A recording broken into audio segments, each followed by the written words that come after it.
Hello, geek fans. This is Geeks at the Movies. We're going to do a segment called Shane Reads. And what did I read this week? This spiffy comic book, House of M. You know the deal by now, folks. That Jacob gave me the House of M. I read the House of M. Jacob, can you give me a brief synopsis about the House of M? Okay, so before this, there was an Avengers storyline where Scarlet Witch killed some of the members of the Avengers.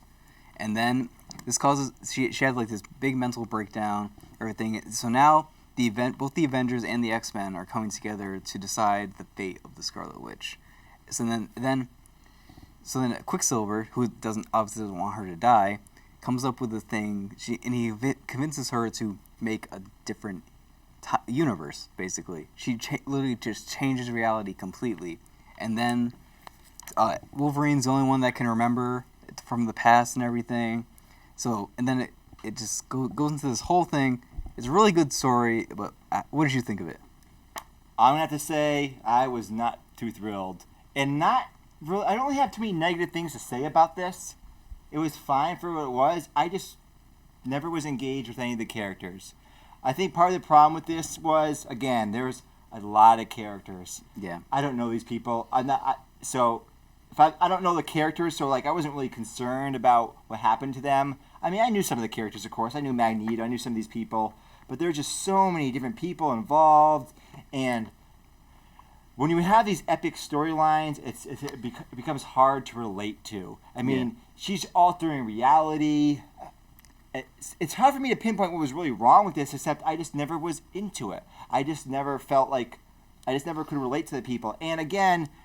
I go back to some of the standard comic book conventions. Some of the stuff I just find strange. Like Hawkeye. Hawkeye's dressed in this like tight purple outfit, and it just makes no sense. And you know, it's comic books, whatever.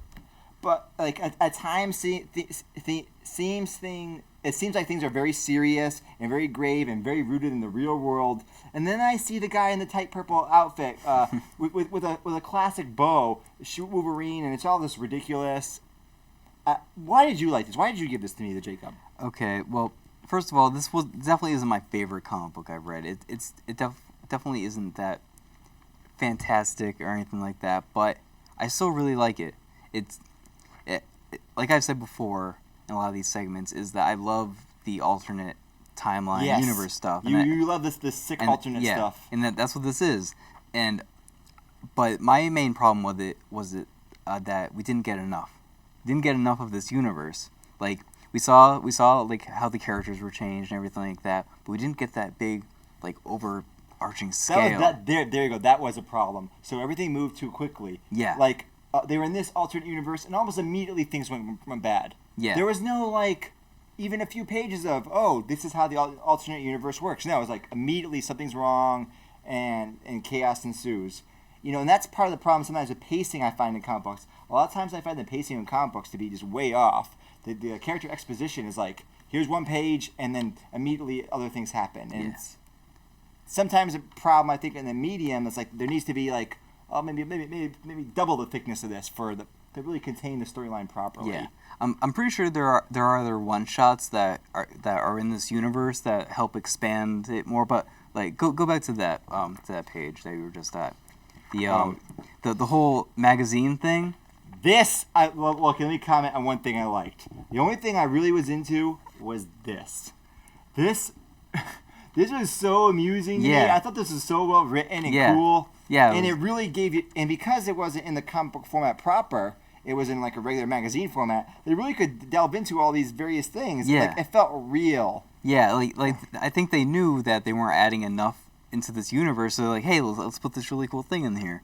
Right. See, I think comic books should do this more often, personally, because I read a lot, and a lot of the books I read, you know, people make jokes about, like, I only read books with pictures in them. The thing is, a lot of books at my house, like a lot of the history books I read, they have pictures, lots of pictures. They have pictures of maps, pictures of old uniforms, pictures of houses, because you need that context. So I like the pictures in comic books. But sometimes, if it's all just pictures and there's hardly any words because the pictures are dominating, there's that purple Hawkeye.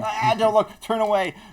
Well, anyways, so we get back to the magazine. This gives you a chance to have the pictures so you can visualize it because, again, it's comic books. A lot of these things are hard to visualize. It's like, this doesn't exist in the real world.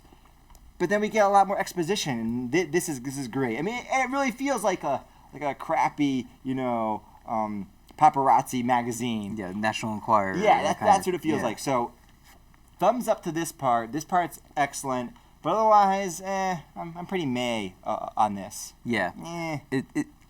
I liked it.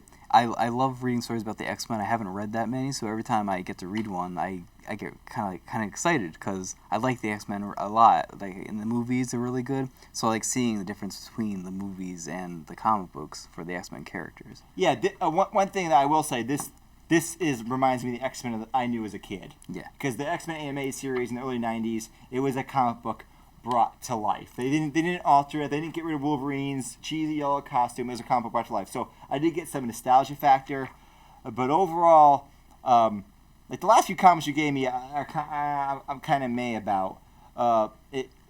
It's a difficult thing to get into a new form of art. A lot of comic book conventions are kind of odd, and I find the tones are uneven, like uneven tones. Yeah. Sometimes I find in the comic books where it's like this is believable and serious, and there's other aspects that even within their own universe, even with their own sense of internal logic, it doesn't even work in their own universe. Yeah. Like I said, I make fun of the purple outfitted, what's his name, the bow and arrow guy? Hawkeye, right?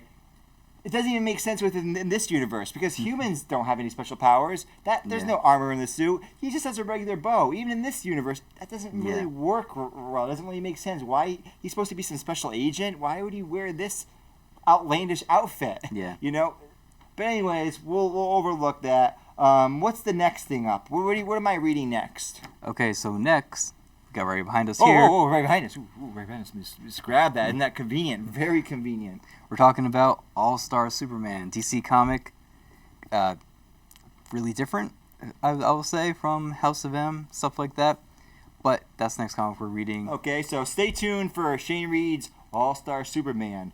But for now, this has been Jacob Desitels and Shane Goodrich, and this has been Geeks at the Movies.